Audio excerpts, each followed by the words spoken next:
Hey, it is your buddy, Peace and Harmony with you here today. Much love going out to all the beautiful, empowered harmonizers.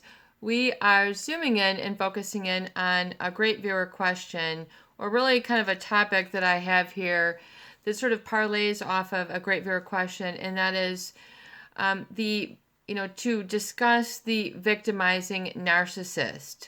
The narcissist who will victimize others is part of their enmeshment, as part of their manipulation, as part of getting what they want. They sort of want to quench or put out the fire or empowerment of the other in their relationship in order to get their way.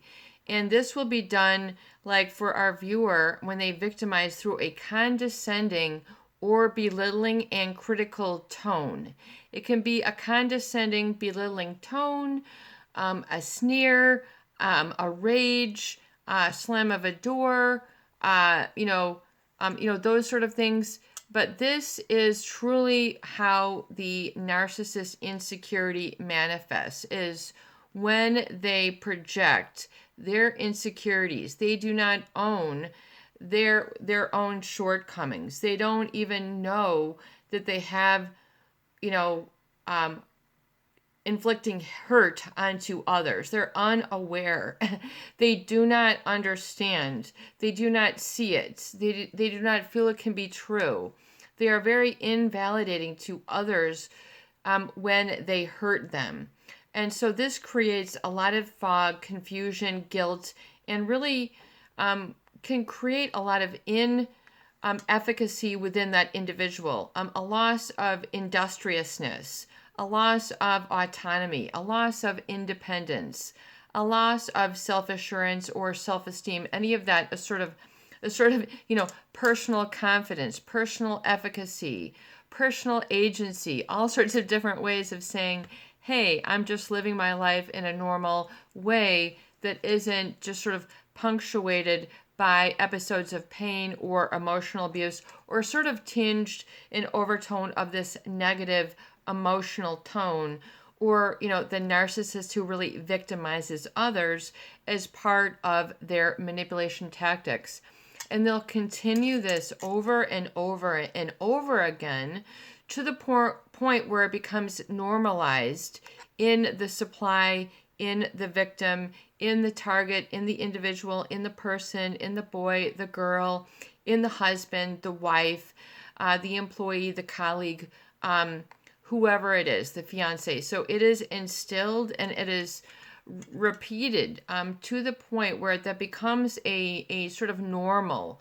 It becomes under the guise of love, for them to endure this sort of criticism as if it's constructive.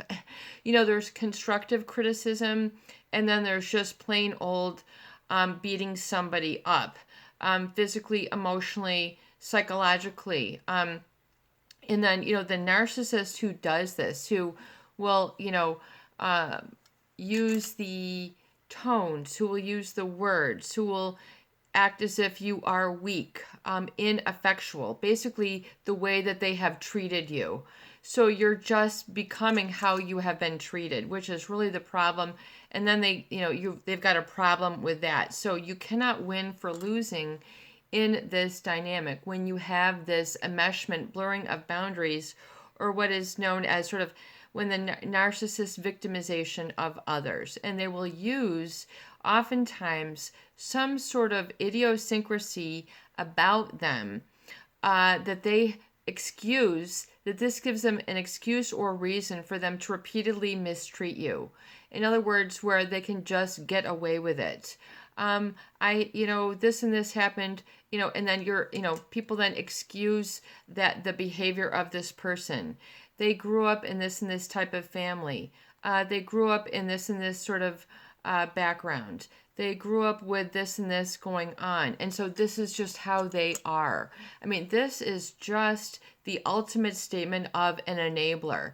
You are then, complicit and compliant with the abuser. You are enmeshed. You cannot see the forest for the trees. you are basically being mulched up like emotional wood by this person and being used and spit out. And then they'll make a nice old bonfire for you, and then warm themselves while you're wondering why your pile is shortened to the 6 inches off the ground. In other words, that there's this manipulation, which a narcissist will usually have some sort of sob story. This is very typical with a psychopath, how they lure people in. Poor, poor, pitiful me. My ex-spouse did this. My ex-spouse did that. My ex-wife, my husband did this. My parents, my setting, my upbringing, this and this. So that's just sort of where then people oftentimes early in their life then, of course, develop a open heart to this. I mean, and then, feel a sense of rescue or wanting to help, or, well, maybe this would make you happy. And then they become a people pleaser. And they think, well, if I just give them this, if I just give them that, and then you're basically feeding the animals, you're feeding the wildlife, you're feeding the narcissist, basically, and they will always, always bite the hand that feeds them. Even if you've been very, very good to them, they will just have no problem going through that typical narcissist cycle, which is idealize, devalue, and discard. And it will go again and again and again. But usually, realize that the narcissist, which will excuse this enmeshment pattern, will usually be there's a poor, poor, pitiful me. And because of this, I mistreat others this way. And then when other people excuse that and just say, oh, it's just okay, that's just their personality, that is no excuse for tolerating rage, aggression, threats, all these other manipulative tactics, which are button pushing, which people, I think like our viewer says, they feel like this narcissist is under their skin or in them, and they don't have a sense of individuation. I mean, this is when they really sort of psychologically hijack people. And this is what they do. Even though most normal people would not have any inkling, need, desire, want, audacity, or goal to do this same thing to another. So even though you don't have that same impetus or motivation or treat others, other people who are narcissist manipulative will employ this tactic until really others go, wait a second, this is not flying here. This is not correct. And they begin to see through the fog for the very first time. We have a lot of viewers here who have just realized this after they've been in a marriage for 30 or 40 years. And, they're wondering why they feel like they have nothing or are, continually disrespected, mistreated, misspoken to, being treated with harsh and cruel tones, spoken to like a robot, the robotic talk, treating you as if, this is called dehumanizing and humiliating and embarrassment, shaming people. I mean, this is what a victimizing narcissist will do. It is hideous when it goes on, for everyday healthy people that are just tend to withstand this and endure this and just say, this is just how it's going to be, or this is how relationships are, this is, and they normalize it and they just say, but it is not normal for someone to mistreat you, victimize you, and not give you a sense of feeling of respect, validation, and do this consistently for you as an individual human being. So rather than this being a luxury, people oftentimes suffer silently for years and decades in this type of disrespectful environment. We're talking about an emotional environment. We're talking about a workplace culture. We're talking about a community culture. We're talking about how things go. We're talking about what is allowed and what is not allowed. I just try to simplify it and saying, in other words, what are the boundaries and the standards? And if there are none, then you are going to be, like John Cougar Mellencamp, if you don't stand for something, you're going to fall for anything. So basically, people end up falling for this. And until they realize, whoa, this is out of hand, this is out of balance, and they really are experiencing some sort of personal discomfort, other people might bring it up to them. But like our viewer, they are in a state of discomfort where they then are now needing to explore this on their own. And, they oftentimes don't see it coming, or they don't have the self-esteem to see it coming and reclaim a sense of self. So they don't have a positive sense of self that gives them that even permission to begin with. It has been an impermittable, implausible I am experience for a lot of people, because a narcissist will snuff that out like a candle extinguisher. They will just try to put out your fire, your passion, your smile, your giggle, your jump for joy, your enthusiasm, your passion, who you are, what makes you you, what makes you independent, what makes you autonomous, what makes you self-sustaining. That is what they will go for. They will try to get you where it counts, in the gut, behind the knees, behind the ear, in the ear, or for our viewers' sake, sort of cycling this within and sort of making you feel negative feelings that you do not have. Like our viewer so said, it's if they're trying to implant or instigate jealousy when you don't have this. So they will go and try to create insecurity within you, self-sabotage, self-doubt, melancholy, sadness, crying in the corner, let me hide underneath the bed.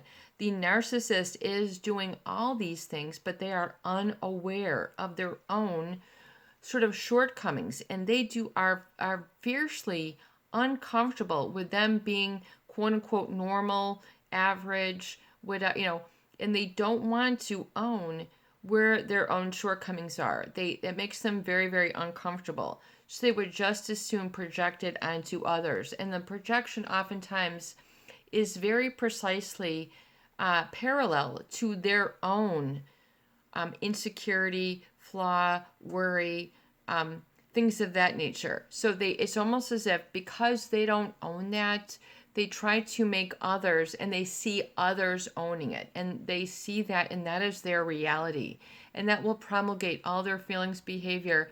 But deep inside, they don't ever want to admit that in their own hearts of hearts. That's part of the problem of the personality disorder, and what makes them so rigid and really so unaware of the hurt that they cause others. And so there can be no closure. There can be no kumbaya moments. There can be no belly to belly, eye to eye, because they do not see, they are unwilling to understand where their behavior had hurt or had been inappropriate for another. They don't see where they've crossed a line. They don't see where they have violated a standard. To them, especially the psychopath, they really do. They're unaware, and if the psychopath takes it even a step further, they have no conscience. They have no morality. They really know that others have hurt. They can tell, but it gives them more of a feeling of victory. It's almost as if they have won, like a tennis match or a soccer match, or they feel a sense of victory when they have sort of thrown another down, just like a football is taking down an opponent. They are your opponent. They're an adversary. And this must be very difficult in a marriage, a workplace, a family system, a community where this is ongoing and you are invalidated.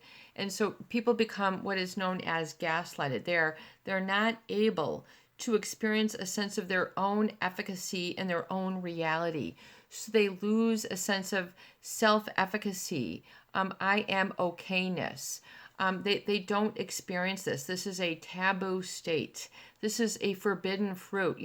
Do not, shame on you for feeling good about yourself. Shame, So there's a lot of this. The narcissist will victimize for what makes you human, normal, average, special, important, empowered, lovable. So they will snuff that out. You have to understand that this is just what they do. A lot of people have, basically, followed that somber tune oftentimes throughout their entire life. That was just, a very melancholy drumbeat that they have hung their heads to and their shoulders to. And they do not see where they are being mistreated, or they feel ineffectual to stand up and call it out. They are too far gone, or they're too far down the pike. And so I will tell you, like our viewer had said, so in other words, when this is happening, the narcissist, and we talk about this in a lot of our viewers, we've been doing this for years, but when the narcissist voice is louder than your voice in the head, in other words, for our viewer here, the voice of the narcissist is louder in their head than their own. And this is very painful. This is confusing. This becomes problematic. It becomes very difficult to focus, to navigate, to be have efficacy, to be a leader, to be normal, to function. We're talking, this can be a very crippling and emotionally crippling state, and can be very confusing because you have all the makings of a normal person, but yet there's this inner turmoil. There's this inner, very uncomfortable, oftentimes seething, boiling feeling of confusion, which you cannot navigate or put out the fire yourself. So thank you for reaching out here on the channel. We totally get it. So when the voice of the narcissist is louder, they're trying to bully. They are trying to overwhelm. They are trying to overrun. They are trying to take control over. They are trying to claim authority and power over. They are trying to dominate. They are trying to take others over. Intraspecies predator. They want to take others down. Down meaning underneath, not on top of. So oftentimes people will feel that they are not on top of their own game, that they are not on top of things, that they are then scolded or shamed for their need to be on top of things, which means their feelings, which, like our viewer here, cannot even experience that because the voice of the narcissist is so just all-encompassing. In other words, they can create that fight or flight alarm state.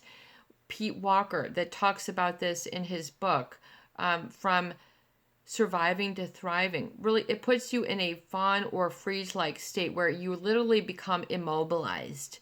Immobilized is very scary for a lot of people, especially when everybody else is, this, and you're like, oh my God, and then you have nobody else to check this out with. And then you really then become like a rescue of others as a way out of this very scary situation. So realize that when the narcissist will play the poor, poor, pitiful me card, me this, me that, and then it just, it's decades later, and they're mistreating others. Poor me this, I mistreat you, poor me that.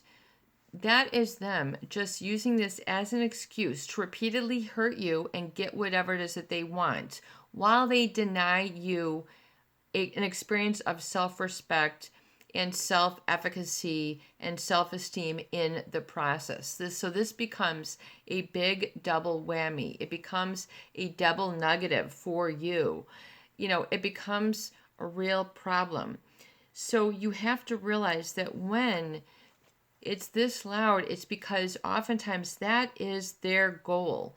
The narcissist who wants to have this upper hand, this is what they do. So realize that it can be very damaging and destructive to be in relationships with these types of people, particularly those people who have a reason and a justification of why they are mistreating others. I get to mistreat you like this because, and they're always explaining and justifying. This is very bad. This is very terrible. This is not good. This is very unhealthy. This is not normal. This is not to be normalized. So, like our viewer here, they're in the midst of a very abnormal situation, a very abusive and invalidating situation. This is very uncomfortable. So we totally get and we are with you in your discomfort. Do not take this personally. This is just what they do. They like to overwhelm others, sort of edge others out. That's really what a big ego is. Someone came up with the acronym edging God out, edging good things out, edging glory out, edging whatever out. So, in other words, they're edging you out. This is what their ego does. And it causes you to not have a sense of self or a positive sense of self. If anything, you might have a negative or fearful sense of self. You might be have a lack of self-trust or a lack of self-confidence because of this. This is known as a lack of self-efficacy or independence or autonomy and a sense of I am. So realize that this is what they rob you of. This is what it is from the get-go, from day one. Before you even signed up for the relationship, before you even walked in the door, said hello. They had you at hello. You have to get and own this. This can be scary. The narcissist will not own it. So when this is, you have to then back down and turn the volume down on their voice. Turn the volume and the size down of their picture. You have to, realize that you literally do have a volume that you are in control of with how you process things internally. So this is where you really need to jump up and down for joy, which is in your internal climate. There was a gentleman by the name of, I think his name was Viktor Frankl, who was a concentration camp survivor. And he eventually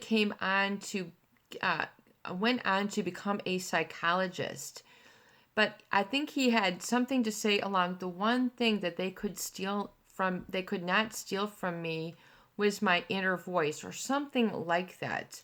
In other words, the narcissist thinks that they can take everything from you, but they really cannot. You have your own inner pilot light, like your own inner light. They will try to snuff that out and make you feel that they are what lights you up and what rewards you and what makes you dark and what makes you this and what makes you good and what makes you bad, or what makes you good looking or bad looking or desirable or lovable. This is all a judgment. So a narcissist will sort of lay out that footwork for you, and then people just go walking along, and they don't realize that they're sort of walking along this path that the narcissist is just laden with a lot of these explanations and justification, and then small rewards for then staying in the abuse. So it becomes very, very problematic that people aren't able to sort this out or see the forest for the trees. They're not able to have that perspective. So you need to be able, in the privacy of these videos or in therapy, getting help for yourself, being able to come to a state of perspective in owning your inner voice, I am, and realizing that when the narcissist will explain and justify, they are mistreating others yelling, screaming, intimidating, you're talking out of line, like our viewer said. I mean, all these, why should, you should feel so paranoid about your existence. This is part of the ploy. So a lot of people then become very anxious and avoidant after relationships with these types of people because they are so overwhelming. These people create a lot of anxiety and a need or a desire to avoid them because they are so agitating, aggressive, controlling, harsh, condescending, wanting to rule, wanting to be the one. They're always wanting to have a leg up and, on the heap. There's only one foot, for and it's their foot, So they always, and so with this situation like this, you really do, and I'm not quite sure the age of this viewer and things. I don't know if this is a child, but you really do need to realize that this is the foundation that a narcissist will lay out for you. So you can either continue to say, I will continue on this foundation, or I will understand that I do not want to have what feels like an emotional minefield laid out where I'm just walking around normally and then all of a sudden they're trying to call you out for, you being, problematic. And so you have to then be able to own your I am. The problem and the confusion is that the narcissist does not want you or will not encourage you to have your I am in the positive. This irritates them. This annoys them. This frustrates them. This troubles them. This intimidates them. They don't know how to manage. They don't know how to handle it. They feel threatened. They will try to, chop you down like an emotional saw. This is just what they do. They want to always, this is just what they do. This is just what they do. And I think the alwaysness of the nature will show you that it will not change. So you have to realize that there is a gentleness within you. There is a little pilot light within you. There is a part of you that is in you that knows that you are not to be scolded. You are not to be slapped. You are not to be, mistreated. You are not to be yelled at. You are not to be left at the curb. You are, part of you knows that you are not to be treated this way and sees the wholeness within you. And that is the I am that you need to establish. The narcissist will not help you establish this. They will not be there with you to put you first. They will not be there in a state of empathy. They will not be able to accompany you there. Even if you have accompanied them, you are, going to accompany me, whatever that Bob Seger song, they are not going to accompany you. They will not be there to witness, observe, applaud, high five, embrace, validate, acknowledge, admire. They will not allow, they will not give. So if you have been in a relationship, or what I even call a proximity with this person and been around enough to absorb, which you are a human being. Human beings are like a sponge, particularly like when they are children, particularly children between the ages of 0 and 7. They are a sponge, so they will absorb everything in their environment. This is part of their developmental stages, child development, like we study in college, child psychology, child development, abnormal psychology, social psychology, industrial psychology, all these different things. And if the child is not, allowed through a successful navigation of these developmental stages, then problems occur. And then it can, so they miss out on successfully navigating these developmental stages. And it sounds, and this can be carried into adulthood, but it's my viewpoint with neuroplasticity and elasticity to know that once you acknowledge and validate this, that this can be reclaimed. In other words, you can reclaim that part of you which knows that you did not need to be mistreated in that situation. You did not need that. That was not required. Something else was required but was not delivered. It was not there. Something else, but you really, I feel as human beings have an observer, a subconscious that's with you all a while. And part of you is with time, able to understand and experience and know that you did not need to be mistreated. You were not required. So if you can see that and then see that there was an option and a choice, and that what would then respect and empathy have the experience have been at that in whatever period. So like this viewer who is enmeshed, and so you have to really be able to go through like we're talking, so much is in the news about people who were with Trump and such, that they're sort of experiencing him as like a cult leader. So not that I'm making a grave parallel, but there is a certain understanding of deprogramming from cult-like experiences and these sort of abuse-like experiences, and realize that there is a programming, a mindset, a belief system, a behavior pattern, a feel pattern, and a decision-making pattern, which occurs as a result.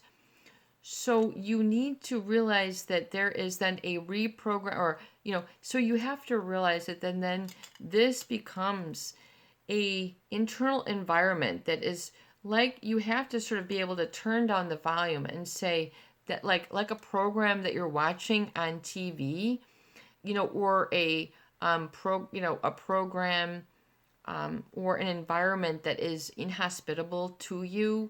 And you go, this is inhospitable, this is not comfortable, this is intolerable. And so then what is the opposite of like that for you? What is the opposite? And then I think that is truly your essence, your culture, your climate, your true self. But that, so you have to see that there's some oil and water here. There is some separation. There is not going to be a certain sharing or a meshing. Sometimes people are different, like oil and vinegar or oil and water. They do not mix. The tiny molecules can become smaller and smaller, so it can be kind of blended, but there is oftentimes maybe not a mixing.